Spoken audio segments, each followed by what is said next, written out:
And I know Venerable Samita Swami Mahansa also went through something similar last week when his father passed away uh, all of a sudden. So we had to postpone this because of that.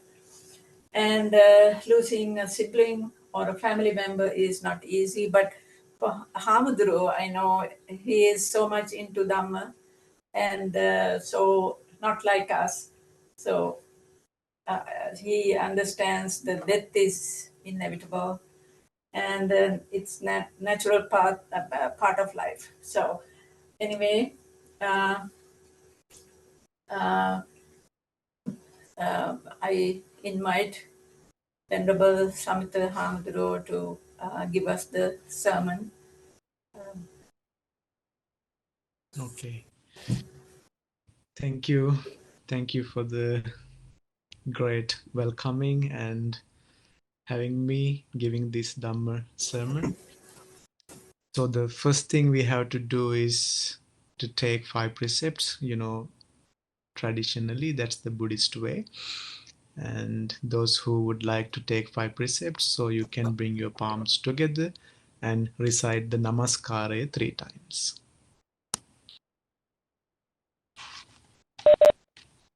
Namo tassa bhagavato arahato samma sambuddhassa. Namo tassa bhagavato arahato samma sambuddhassa.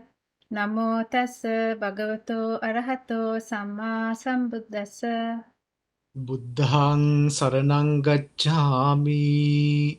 Buddhang saranang gacchami. Dhammang saranang gacchami. Dhammang saranang gacchami. Sanghang saranang gacchami. Sanghang saranang gacchami. Dutiyampi buddhang saranang gacchami. Dutiyampi buddhang saranang gacchami. Dutiyampi dhammang saranang gacchami. Dutiyampi dhammang saranang gacchami. Dutiyampi sanghang saranang gacchami. Dutiyampi sanghang saranang gacchami. Tatiyampi buddhang saranang gacchami. Tatiyampi buddhang saranang gacchami. Tatiyampi dhammang saranang gacchami. Tatiyampi dhammang saranang gacchami. Tatiyampi sanghang saranang gacchami. Tatiyampi sanghang saranang gacchami. Panatipata veramani sikkhapadang samadhiyami. Pānātiපාතා වේරමණී සික්ඛාපදං සමාදියාමි. Adinnādāna veramani sikkhapadang samadhiyami. අදින්නාදානා වේරමණී සික්ඛාපදං සමාදියාමි. Kāmesu miccāchārā veramani sikkhapadang samadhiyami. කාමේසු මිච්ඡාචාරා වේරමණී සික්ඛාපදං සමාදියාමි. Musāvādā veramani sikkhapadang samadhiyami. මුසාවාදා වේරමණී සික්ඛාපදං සමාදියාමි. Surāmeraya majjapamādaṭṭhānā veramani sikkhapadang samadhiyami. රාමේරේ මජ්ජපමා දට්ඨානා වේරමණී සික්ඛාපදං සමාදියාමි. Sadhu, sadhu, sadhu. සත් Samantā cakkavālesu atrā gaccantu devatā saddhammang munirājassa sunantu sagga mokkadaṃ dhammassa-savana kālo ayam bhadantā dhammassa-savana kālo ayam bhadantā Dhamma-savana kālo ayam bhadantā. Namo tassa bhagavato arahato sammā sambuddhassa. Namo tassa bhagavato arahato sammā sambuddhassa. Namo tassa bhagavato arahato sammā sambuddhassa. Isakang anivattantang satatang gamanussukang jivitang udaya attang suryo viyadhavati. Sadhu, sadhu, sadhu. Sujata Veraki Mahatmya and Mahatma and my dear friends of Dhamma. So in Sujata Mahatmya's introduction, so she kind of, shared with us the purpose of this ceremony that we are doing at the moment. So this is going to be the 3-month memorial Dhamma talk in order to transfer merits to Dharma Keerthi Bandara Nayak, Sujata Mahatmya's beloved brother who passed away December 21st, 2023. So when he passed, he was 77 years old. So I can remember when he kind of, experienced that accident 3 years ago, as I remember. So we all got together and we did the Bodhi Puja, as I remember. So, and after that, he was able to live 3 more years, getting all our blessings that we sent him that day. But this is the nature of life. Sujata Mahatma also, shared a while ago. I had to go through the same thing like 8 days ago. So we were planning to do this Dhamma sermon a week ago, but then I heard that my father passed away when he was 58. Actually, he was suffering from a cancer. Unfortunately, he had to pass away, and it was completely unexpected. And we never thought that he would, you know, pass away, that soon, but that's the nature of our life. We are surrounded by uncertainty and we don't know the time we die, we don't know how we die, and we don't know where we die. So we are surrounded by uncertainty. So this Dhamma sermon, through this Dhamma sermon, what we are going to do is kind of, remind ourselves of this uncertainty, the nature of life. So that way we can kind of awaken ourselves to the truth of life. Sometimes I know, in Sri Lanka, we always talk about death. Even, there is a meditation called recollection of death. Okay, we kind of recall death every day. But when it comes to the West, I know that it is not that popular to recollect death. But in Buddhist tradition, it always encourages people to think about death because it can happen anytime without further notice, right? So no one would tell us the day we die. And by listening to these kind of sermons, we are doing a reflective contemplation. This is kind of a meditation today. We also celebrate our Dharmakirti Bandaranayaka Mahatma's life. And at the same time, this is going to be a reflective contemplation for all of us to remind ourselves of death, which is inevitable, which is unavoidable, which is unknown. I mean, as far as the arrival of death is concerned, it is unknown, it is unpredictable as well. Okay, so we are here today especially to console Sujata Mahatma. I asked her to write a brief note about her brother, but she kind of wrote a big account. What I understood was she had this great bond with her brother. So, and I, in every sentence, I kind of felt what kind of, relationship, connection, bond that she had with her brother. So we are so sorry for your loss, but we also understand the fact that, we all are not exempt from this nature, which is death. And so the mortality is a common thing for all of us. So while we are kind of, grieving and, mourning, so we have to understand that, we kind of uh, should let go of all the, release the grip of all our attachments, so that way when death really occurs, it will be easy for us to face it. Because the more attachments we have with things and people, the more difficult it make for us to, face death when it really happens. So this Dhamma sermon is also to encourage you to let go of, release the grip of everything that you are attached to. So I believe there are, many family members joining this Dhamma sermon ceremony. So Sujata Mahatmya kind of let me know that uh, Sujata Mahatmya's mom from Sri Lanka might be joining, and her sister and brother-in-law Chitra and Sarath. So they might be here, and also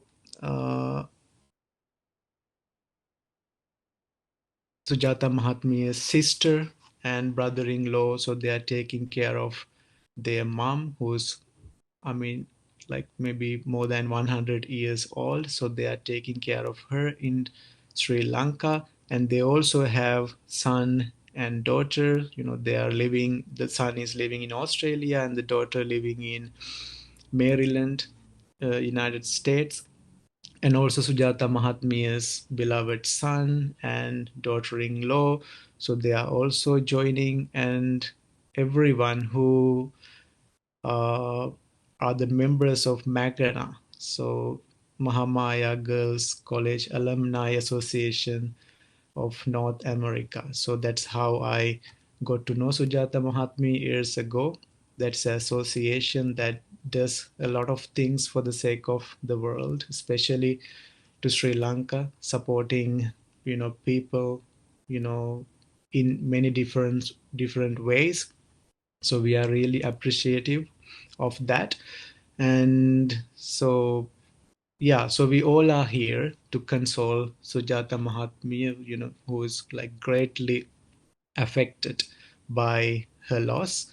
And we don't have to take this session to kind of develop a morbid, degree of sadness and so on and so forth. But let us just do this reflective contemplation and put ourselves at ease. Those who are affected by this, death of Dharmakirti Bandaranayaka Mahatma. So he studied at Dharmaraja College in Kandy, and then he entered Peradeniya University of Peradeniya, and he worked as a bank manager, and he has two children, daughter and son. So the daughter is uh, the son is a doctor in England, so maybe he might be joining. And daughter lives in Sri Lanka, and he had 6 grandchildren. So, and let us do this ceremony with whoever have joined with us. And we also remember Sujata Mahatmya's youngest brother who passed away 18 years ago, and also father 23 years ago he passed. So remembering all the departed relatives in our bloodline, everyone who is joining us today. So you can also remember all your departed relatives and transfer merits in the end of this ceremony. So, as I said, in Buddhism, recollecting death is a meditation. So, Buddha encourages us to do this reflection every day because death is certain. So, our life, the stanza I just uttered at the beginning of the ceremony, Isakang anivattantang satatang gamanusukang Jivitang udaya attang suryo vyadavati. So it says us about the nature of this life. Isakang, this life is slowly, anivattang, without stopping, satatang, continuously, always, gamanusakang, on the move, on the go. Actually, this life is on the go. Jivitang udaya attang, this life just as the sun does its course and sets. Okay, sun rises early in the morning and sun sets in the evening. So our life is also slowly, continuously, without stopping. It cannot be reversed. It is always on the go towards death. So that's the nature of our life. So when someone really understands this, we are moving ever closer to death. When you understand this, so all the quarrels and conflicts of one's life cease, the Buddha says. How so?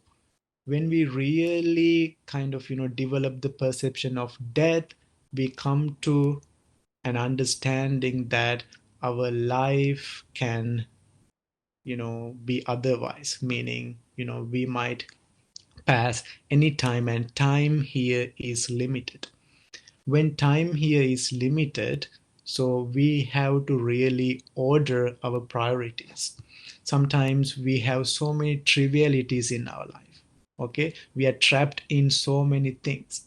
Okay, we are trapped in amusements, we are trapped in enjoyments, we are trapped in attractive things, we are trapped in unnecessary, unimportant, unessential things. But so, the one who reflect on death, the one who recollect death, he understand the fact that life is like this. The nature of life is like a bubble.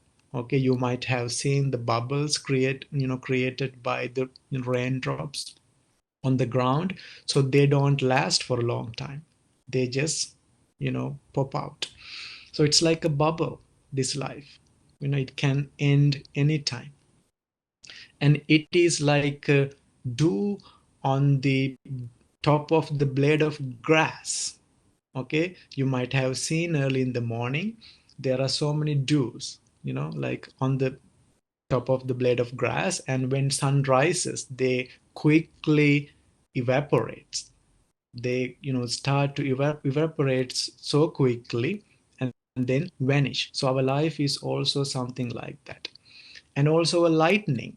Okay, lightning happens so quickly without us knowing it. It's even kind of difficult to see when that happens. It's that quick. So our life is also something like that. And it is also like a line drawn on the surface of water. Okay, by the time you kind of lift the thing, the stick that you are using to draw something on the surface of water, so the line disappears, right? So it's like a drawing on the water. It's so quickly you know disappearing. So that's the nature of our life. So this is not to kind of remind ourselves to be kind of sad and feel bad about this, but also this has much many benefits. When you reflect on death, there are so many benefits. The first thing is awakening ourselves to truth. Okay, this cannot be hidden. Okay, this is not something we can hide. That's why we always have to think of this. That's why we always have to bring this up.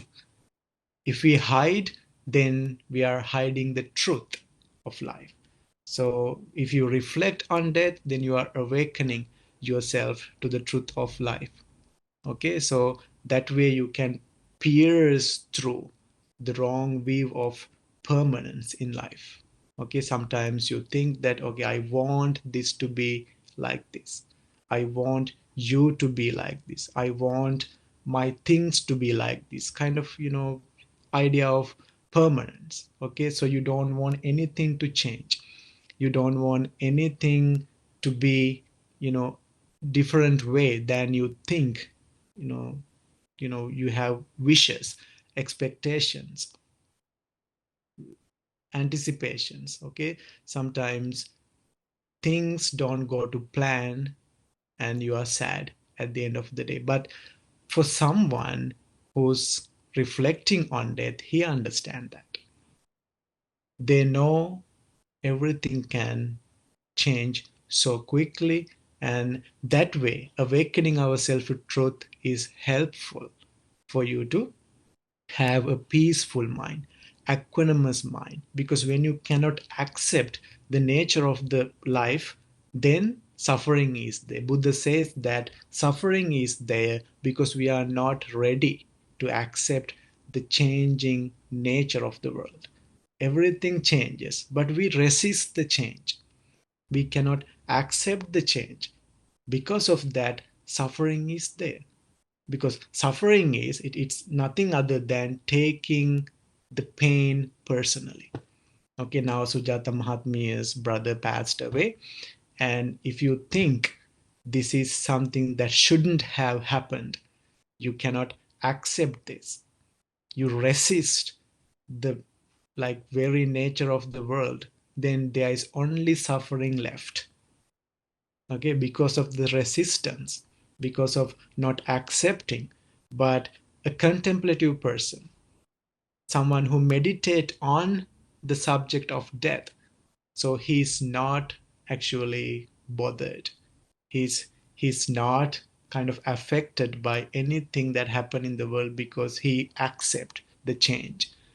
So that's why Buddha says if you cannot accept, there is suffering. So that's how suffering is created by us, by resisting all the time.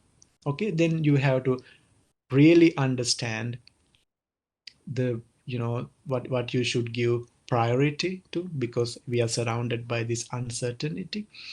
It seems like we are helpless when it comes to death. It comes without any further notice, right? So you have to prioritize what you should be attending to, what is really worthwhile attending to, what is really important for you to do. Then that way you can order your priority. That's one benefit of this death meditation. The first one is you are awakening yourself to truth, so there is less suffering because you are kind of resilient. Okay, it is not a vulnerability kind of to suffering. You have the resilience to deal with that because of this repeated practice, like bringing death up all the time, and you are making this transformative impact on your mind because of this repeated practice.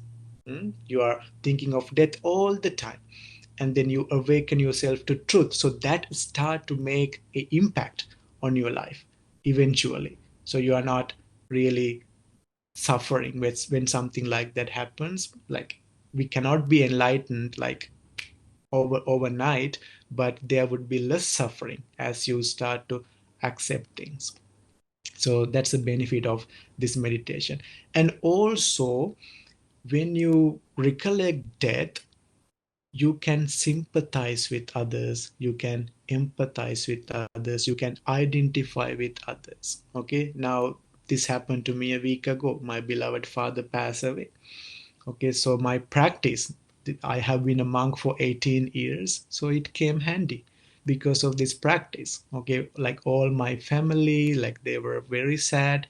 Mom was attending to my father because he was suffering from a cancer for 2 years, and mom was the one who's at home, assisting, attending to father. And even for her, like who suffered a lot because of father's sickness, it was kind of really hard for her to accept that. So for me, I kind of had what I called the uh, sense of urgency because of that, because I also, it was a kind of a stark reminder for me. Oh, now my father died. Okay, so what about me? I'm now 33. So can I say that, okay, father died at 58, so it will come to me in another 30 years or 40 years, I'm so young to die. No, it didn't happen that way. For me, it was a stark reminder that, oh, my father had to face that, so you have to get ready for that one day. But I don't know what, how and when. So that way, it kind of, my practice kind of helped me to kind of accept and not to be sad very much, but I kind of felt the sense of urgency. Okay, so time here is limited.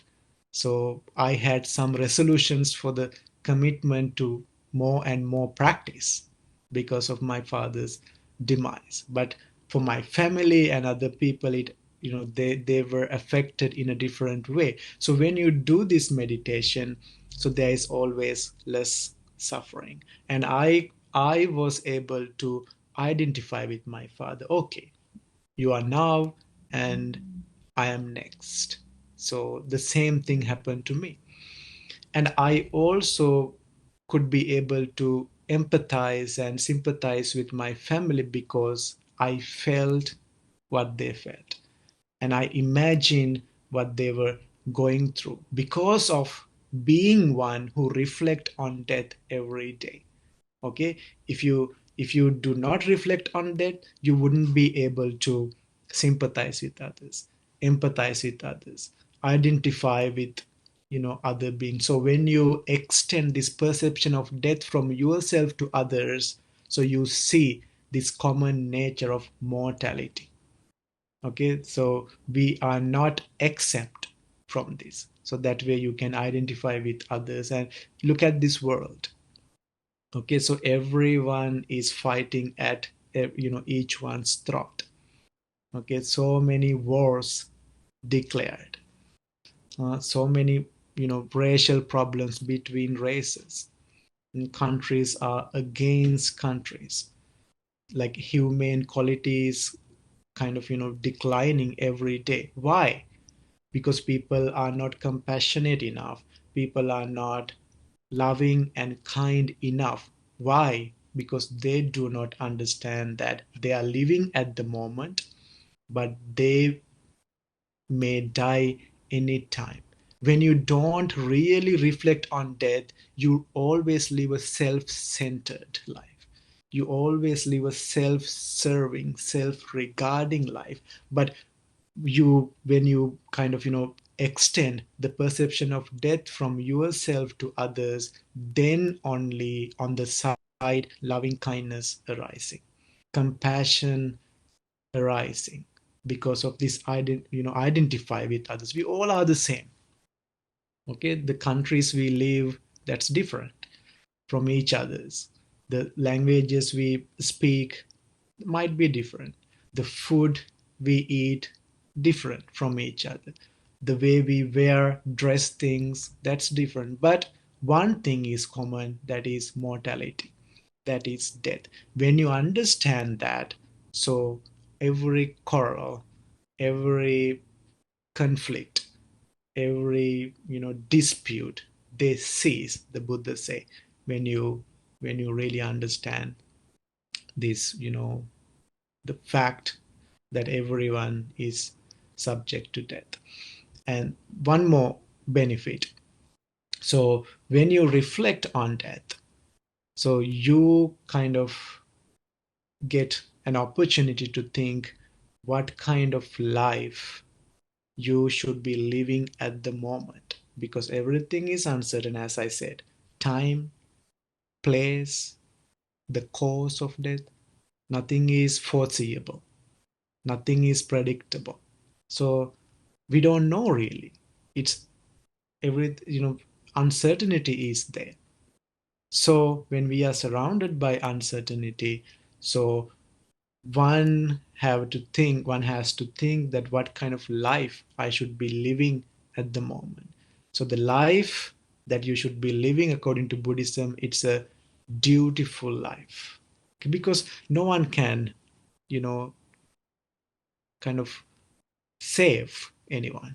Okay, so we move on, we go on our way. Okay, we are living as a family. We have you know relatives, we have parents, we have kids, we have friends, okay? But when it comes to death, no one can rescue anyone from death. Okay, one has to deal death, individually. So that way we all are helpless, but while living, what kind of life we have to live? It should be a dutiful life. You fulfill all your duties and responsibilities. So Sujata Mahatmya, told me when her brother was living, so she kind of attended to his needs in her capacity. Okay, she did like best she can. Okay, so that's the only happiness now we have at the moment.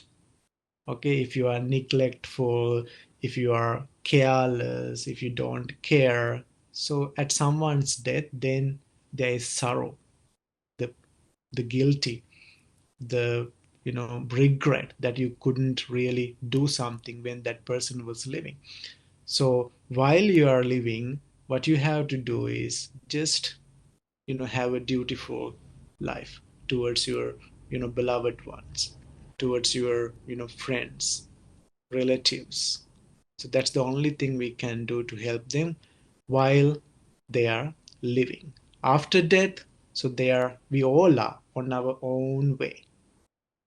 So that's why you have to think about the life you should be living at the moment. So that should be free from greed, according to Buddhism. So these are the three unwholesome roots. One is greed, the first one. Second one is hatred. That's the root of unwholesome, depending on which you do unwholesome things. If you are kind of, driven by greed, you will do unwholesome things. If you are driven by hatred, ill will, aversion, the outcome is unwholesome thing. Okay, even worse thing. If you are driven by delusion, ignorance, then the outcome would be unwholesome. So you should be living a life that is free from greed, hatred, and delusion. So if you want to think about what kind of life I should be living at the moment as a person who knows this life is very short, very, limited, and I should be very helpful for even for yourself. Okay, sometimes people hold things against themselves. They don't have even loving kindness towards themselves, compassion towards themselves. So first you have to have loving kindness towards yourself and then others. So that's the way we have to live. Otherwise we are always committing unwholesome things, driven by those unwholesome roots. So instead of greed, you should have generosity. Instead of hatred, you should have loving kindness. Instead of delusion, ignorance, you should have wisdom. Okay, and when you live a contemplative life, okay, in this sermon I can only plant seeds. Okay, then that will grow when you commit yourself to more and more practice. So that's the way to you know uh, get to wisdom. Otherwise there is this ignorance that is around us. We are surrounded by ignorance, but we plant seeds in these kind of ceremonies, Dhamma talks. Then you might have some interest to explore more, and then commit yourself to practice like meditation, and then you end up you know having the enlightenment, the liberation. That's the end of suffering. So when you recollect death, all those benefits are there, right? You will be compassionate and loving and kind person. You will be a person who order your priorities. You'll be a person who's awakening yourself to truth. You'll be a person who is thinking about the life that you should be living at the moment, and which culminates in wisdom. Also deathless, the wisdom is called deathless. You are not just dying, you are dying as a wise person. Okay, when you are a wise person, you will face death when it really occurs with courage, fearlessly, with equanimity. So if we can have a courageous, fearless, and equanimous mind when we really go through death, so that's the purpose of this sermon. Okay, we intend to transfer merits to deeper relatives, and also we should have something that we take home from this sermon.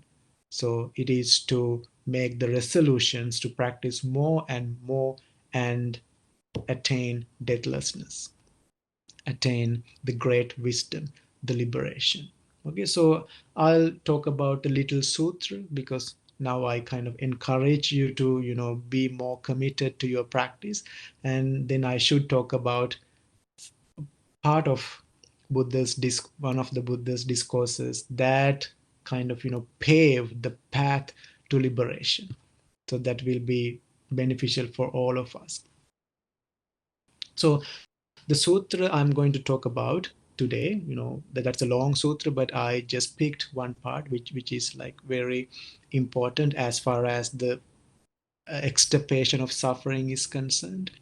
So this sutra tells us how suffering is created. Okay, this sutra is called Honey Bowl Sutta, Madhupindika Sutta. The sutta was named like that because at the end, Buddha's uh, chief assistant, okay, the attendant who was taking care of the Buddha, Venerable Ananda, said this is very tasteful, like a honey ball. Okay, then Buddha said, okay, so you can name this sutra Honey Ball Sutra. And this sutra is about the kind of origination of suffering, as well as looking at that we can imagine the cessation of suffering as well. Okay, so, and Buddha step by step talks about how this data of sense perception, okay, that's the reason for suffering. You have eye, ear, nose, tongue, body, and mind. So those are called the sense faculties through which we experience the world. So you experience mass material forms through your eye. You experience auditory form through your ear. You experience olfactory forms through your nose, and gustatory forms through your tongue, and the tactile forms, the tangibles, through your body, and mental forms like thoughts, emotions, through your mind. Okay, because of that data of sense perception, suffering comes next. Okay, because we cannot live kind of blindfold. Oh, I see so many things that lead me to have more and more suffering because of the reactions and responses I have towards these material forms that I experience. So let me just live blindfolded, so I wouldn't see more things that wouldn't lead me to more suffering. So it's not practical. There were at the Buddha's time that kind of people.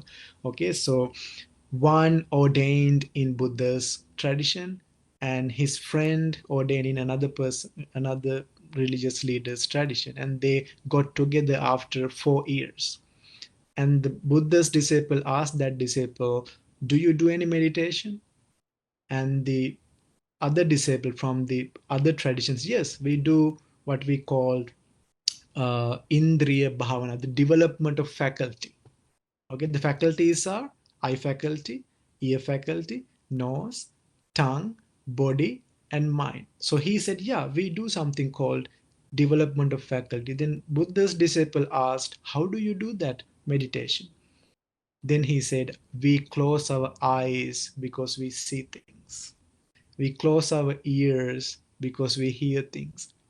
Okay, so we use masks to avoid ourselves from smells and other things, and so on and so forth. Then that was the development of faculty that the other religious tradition had. But in Buddhism, we understand the fact that you cannot do that. You have to see things, you have to hear things, you have to smell, you have to taste, you have to kind of experience the contact, touch. And to your mind there are thoughts and many things coming, mental forms. Okay, so you cannot stop that from happening. That is by default there. While that is happening, what kind of approach we should have towards them. So that is the way to the extirpation of suffering. What is actually suffering? In Buddhism, the reason for suffering, the cause of suffering is craving. So what is craving? Craving means whatever the feeling, because now let me, bring something from the sutta first and then I go to that. So in that Honeybowl Sutta, Buddha says, Chakkuncha paticca rupecha uppajjati chakku vijnana. So there is this eye, you have your eye faculty, and there are material forms.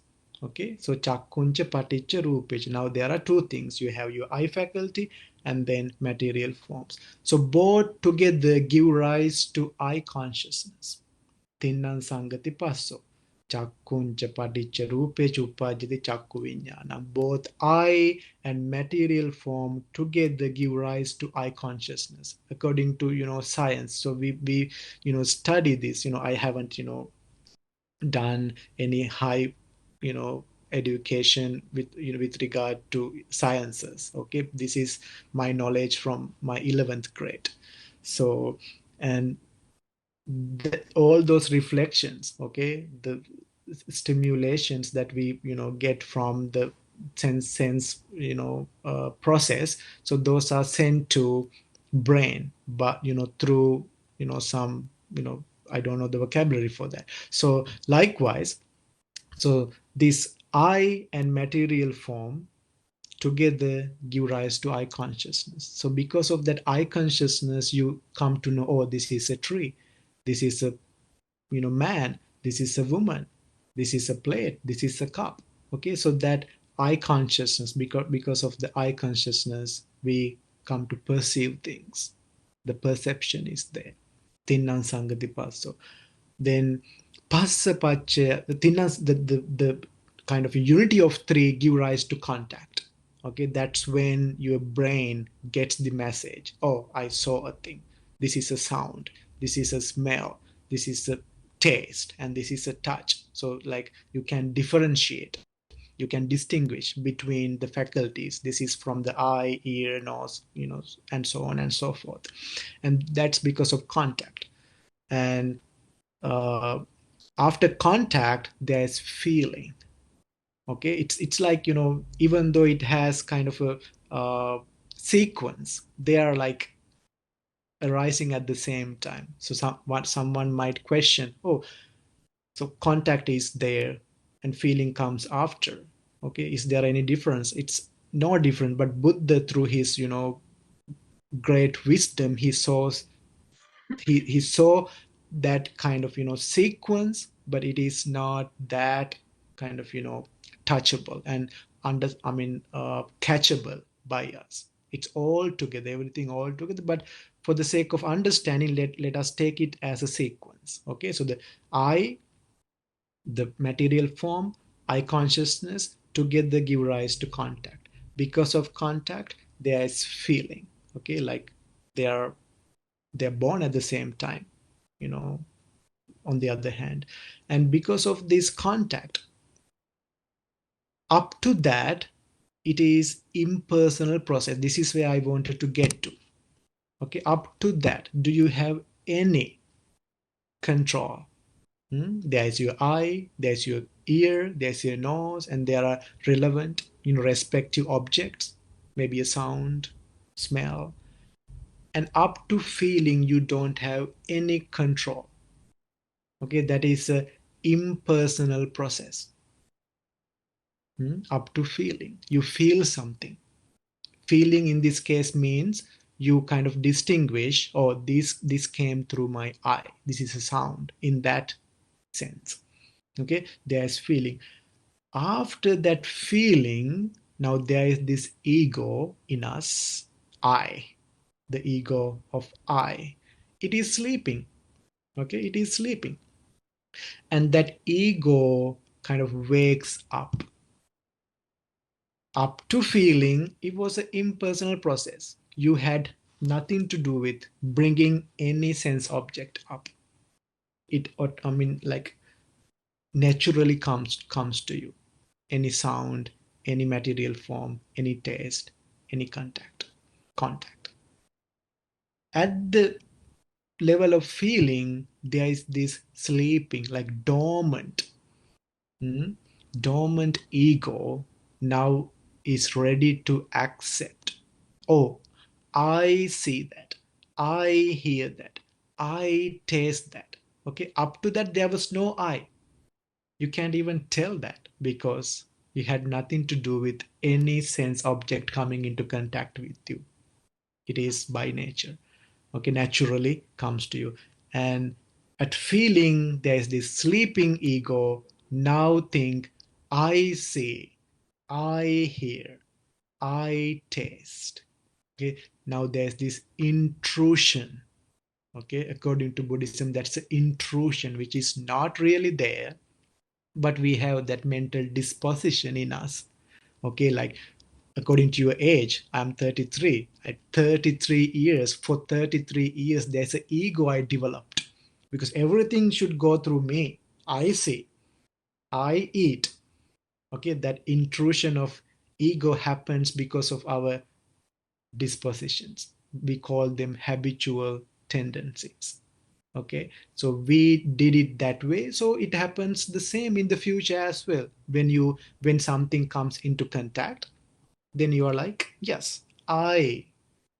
And I was starting out like, why, why the craving function as the cause of suffering?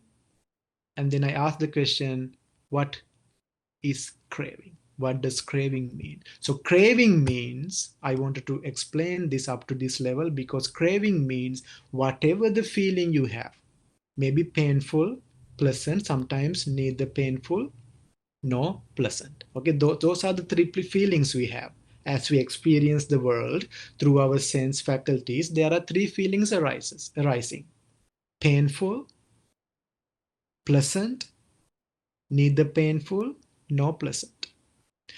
Then what happens? So let us put aside the neither painful and no pleasant feeling because it's not that active. We cannot really feel that like strongly. But those other two feelings, painful and pleasant, those are the things we are dealing for the most part in our life. When a pleasant feeling comes, you go to it, welcome it, rejoice in it, you holding on to it. So those characteristics comes with that intrusion of ego. Oh, I am happy because this is a pleasant feeling. I really like it. That's a wonderful experience. It was so fun. So pleasant feelings. And painful feeling. I didn't like it. I wish I didn't go there because I had to experience that. That is horrible. That is terrible. The resistance cannot accept. Okay, that is suffering actually. In Buddhism, suffering means you kind of identify with what is arising and passing, which is an impersonal process originally. Up to feelings, you didn't have any control, you didn't have anything to do with bringing anything up. They came up to feeling, and at the level of feeling, because of the intrusion of your ego, you take things personally. I like it, I don't like it. I want it, I don't want it. Okay, I accept it, I welcome it, I resist it, I push it away. So because of that, we suffer because we have now two categories, two groups that we are putting things into: the liking and the disliking. Okay, because of that, there is suffering. How suffering comes then? Now, craving is the cause of suffering. Craving means taking good things like pleasant things personally and taking painful things personally. Now, when you experience pleasant things, you think, I am happy. I'm really glad that happened. But when painful things happen, you're like, I am suffering. Why, this happened only to me? Am I the only person living in this world? See, even a painful feeling, it goes through that ego. We might think that we like only the pleasant feelings. No, our craving means you take even painful feelings personally. So that is craving. So both call craving in Buddhism. And now, depending on that, you have the things you liked and things you don't like. And you have this tendency to keep the things that you like for a long time and to remove and to kind of, put aside the things that you don't like. But are we living in a world that it happens that way? No, whatever we resist persist in this world. Whatever we like, they vanish. We can't keep. So when that happens, is your mind equanimous? Is your mind in the middle position? No, there's a fluctuation. Okay, that's literally suffering. Okay, in this modern world, there might be a lot of interpretations. Okay, or Buddhism talks about suffering like this and that, but for me as a monk, like, who talks from my practice, kind of what you call experience. So I see suffering like that.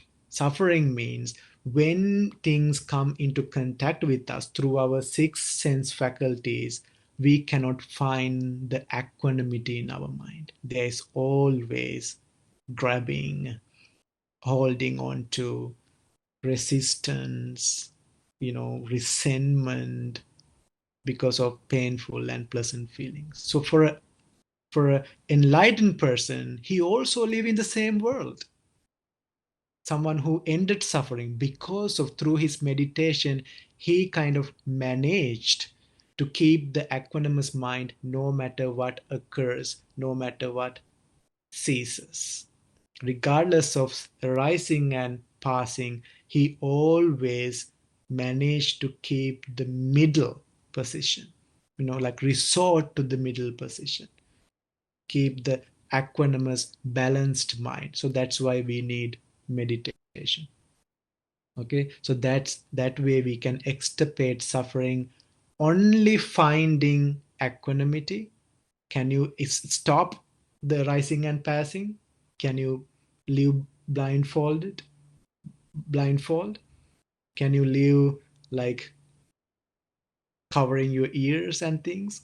No, you have to let that happen, but your mind is strong enough to resort to equanimity, which is the quality of an enlightened person mind.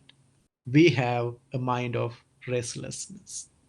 Okay, we have a mind of grabbing and resisting. Okay, when you try to grab, it goes away, then there is suffering. Oh my goodness, I couldn't be able to keep that. Okay, when you try to resist something, some painful feeling, put it away, it keeps coming towards you. Okay, again and again and again. Then you are like, why is it coming to me? This is something I didn't like. That's the nature of the world.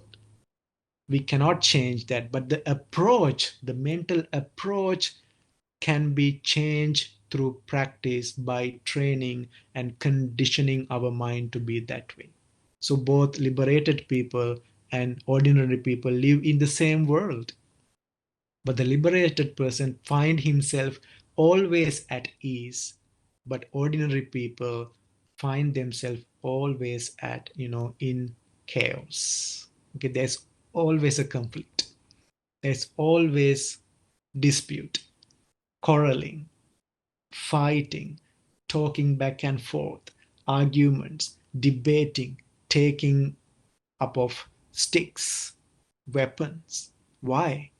Because you cannot find equanimity in your mind. Okay, so on this day, as we do this memorial Dhamma talk, that's what we are taking home. Okay, and in Buddhism, listening to Dhamma sermon is kind of a merit generating. Okay, merit is like heavenly rewards in Buddhism, actually. Like, it's helpful life after death, and you can collect, accumulate by listening to these kind of sermons, merits, and then you can pass it to someone, and that's the only thing we can do. Okay, when someone is living, you can attend to them in many different ways. Okay, but when someone is gone, you don't have, like, every communication connection is just disconnect. Okay, this is the only way you accumulate something. Okay, if you are happy about you doing this, if you are pleased, if you are in a way joyful today, because this is the only thing we can do. Okay, remember them and commit ourselves to more and more good things. To understand the trivialities in our life, but committing to, prioritize more and more essential, important, worthwhile things. Okay, as you do those things, you have happiness in your mind, joy in your mind. Only a joyous, only a happy mind can be conducive to tranquility and equanimity. If your mind is always regretful, if your mind is always, suffering from jealousy, hatred, ill will, if you cannot rejoice in others' happiness, if you don't have altruistic joy, like, sometimes there are people who are well to do with, and you are like, oh, I'm kind of lagging behind. So you have this involuntary jealousy, that's suffering. Okay, that's just one thing. Like, there are thousands of things that our mind is kind of afflicted with. Okay, but when you live a meditative life, while you are taking care of your normal life, of course you have to do many things to survive, but you also make sure that you have time to meditate and train your mind, to condition your mind to find equanimity easily. That is not easily come by. It is with a lot of effort, this equanimity. You will realize when you sit how many things are brought into contact with you. Okay, you think that, oh, eyes are closed, you are not walking, you are sitting cross-legged. Okay, you're not eating anything, so you're not bothered by any taste, you're not distracted by any music, because you don't have any kind of intention to listening to any music. You think that it's easy, but not, because your mind faculty is active. Your mind faculty is always there. It brings you the things from the past, and it also bring kind of worries about the future which is not yet here. So you are kind of torn between. So, but with good understanding, with having a good understanding about that, past is all gone, future is not yet here, let me just bring myself to the present moment and see things as they arise and pass without adding any further layer, according to the sutra, right? So let me remind: I, material form, I, consciousness. Three of them together, contact. Because of contact, feeling. Because of feeling, there's the intrusion of ego, which was sleeping so far because it has go through me. I am experiencing. But in the meditation, what you do, you step back a little bit and let the process happen without adding any layer, without doing any, what you call, uh, conceptual proliferation. So that's the reason for suffering. Conceptual proliferation. What if this happened, that happened? Okay, like creating what you called the fiction. Okay, fiction of your ego, like building a lot of stories which is not really there, just depending on a sense object, maybe a sound, something you saw, something you tasted, something you felt, and some thought that came to your mind. Because of that sense data, you add many more layers, one by one. That is called prolific. It's not like mono, prolific. So many things going on. You can call it thinking about, reasoning about, conceptual preparation. Okay, so many things going on. That's why it is called prolific process. Many things depending on sense object. And what is the end? Tanha, more and more craving. Mana, more and more conceit. I am, more and more ditti, wrong view, because you are not grasping it correctly. Okay, that's way leading to suffering. And what is the way leading to, you know, kind of, liberation, emancipation? Not to take anything personally and always resorting to equanimity. Okay, we can't stop anything. We can't. We can take action. Okay, we can of course do things to make the world a better place, but we still with the understanding, like what we resist persist. So we accept things as they are, we take actions as needed, but also understand we can liberate our mind only by resorting to equanimity, not letting your mind to be taken in and carried away by these sense objects. Okay, so I think that's the only sutra insight I wanted to bring to this discussion on this day you commemorate Dharma Keerthi Bandaranayake. So I wanted this Dhamma sermon be beneficial for the departed ones as well as the living. Okay, otherwise it is not completed. So I think you learned something to take home, and I think it would be productive of more and more commitment to your practice. So I really believe that. And also this is of course a great deal of merits we thus acquired. So let us now transfer those merits to our all departed relatives and deities who protect us. And that way we can fulfill the purpose of this ceremony organized by Sujata Veraki Mahatmya and her husband and all the family and friends today. Okay, so you recollect all the things you did today. So you observe 5 precepts. That way you kind of established yourself on a moral ground, promising yourself to be, continue to be moral, virtuous. And then you had this great compassion and loving kindness towards your departed relatives. That's why you are doing these kind of things, because you are very,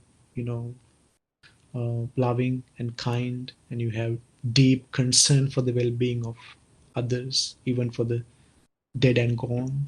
So that's a great merit actually when you have that kind of attitude. And also you listen to some teachings from the Buddha. So think about all the things you just did, and that has already kind of transferred to what we call merits. Okay, heavenly rewards, if you want to call it. Okay, so all those merits. Now we are passing to Dharmakirti Bandaranayake, who passed 3 months ago on December 21st, 2023, when he was 77 years old. So remembering our beloved, brother of Sujata Veraki Mahatmya, you can think of him according to your relationship. So Dharmakirti Bandaranayake Mahatma and Sujata Mahatmya's youngest brother, who passed away 18 years ago, and Sujata Mahatmya's father 23 years ago. And I would like to remember my dad as well, who just passed away eight days ago. And anyone you want to bring to your mind among the departed relatives, so may they all receive these merits that we transfer to them. May they rejoice in them, and having rejoiced in the merits we transfer to them, may they attain supreme bliss of Nibbana, know time, and extirpate all their samsaric suffering. Sadhu, sadhu, So, and we can recite the gatha, the stanza to transfer merits. Idam me nyati nang hotu sukhita hontu nyatayo. Idam me nyati nang hotu sukhita hontu nyatayo. Idam me nyati nang hotu sukhita hontu nyatayo. May all the deities who protect us bless us. May they also, get and receive these merits and attain the nibbana in no time. Akasattha cha bummattha deva naga mahiddhika punyantang anumoditva chiran rakhantu loka sasanang. Akasattha cha bummattha deva naga mahiddhika punyantang anumoditva chiran rakhantu desanang. Akasattha cha bummattha deva naga mahiddhika punyantang anumoditva chiran rakhantu tvang sada. And Sujata Vedaki Mahatmya, her husband and son, daughter-in-law, and all family members, friends who joined us today. So may you all also be deeply well and happy. So you also kind of acquired a great deal of merits by being here, being part of this. So may all your, fears, worries, regrets go away. May all diseases be destroyed. May you avoid all calamities. May all deities protect you.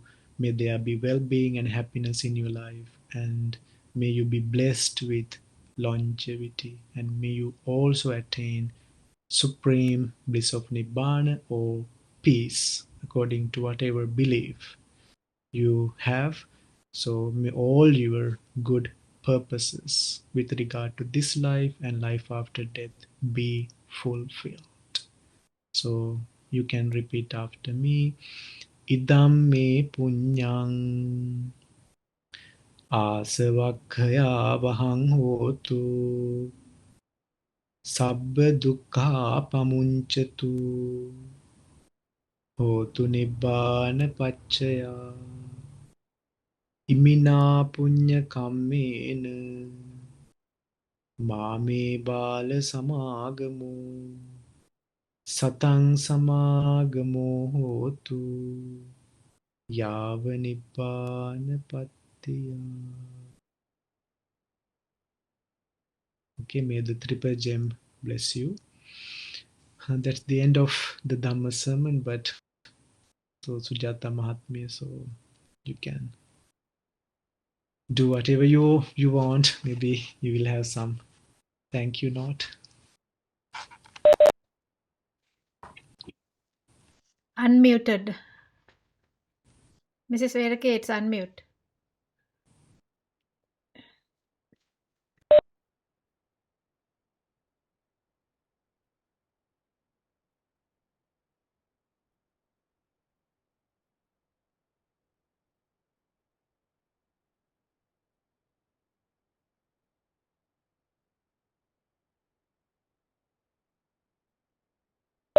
Still, it is not.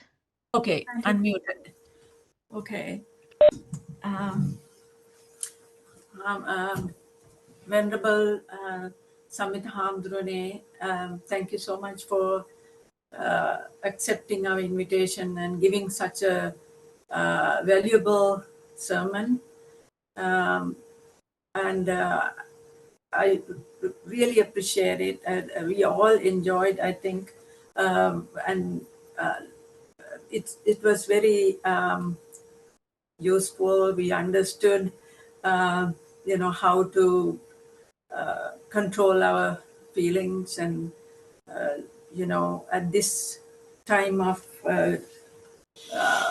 our grievances, how to control our thoughts.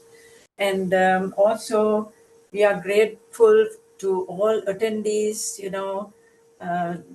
our relatives, our friends, and our Medkana family for attending, and the affection you showed at this difficult time. And thank you for the for participating in our Dhamma Deshana, although we have different faiths, here, but so the coming here and joining in our religious ceremony, it says a lot, and we thank you so much for coming. Thank you. Hondai, Therwan Saranai.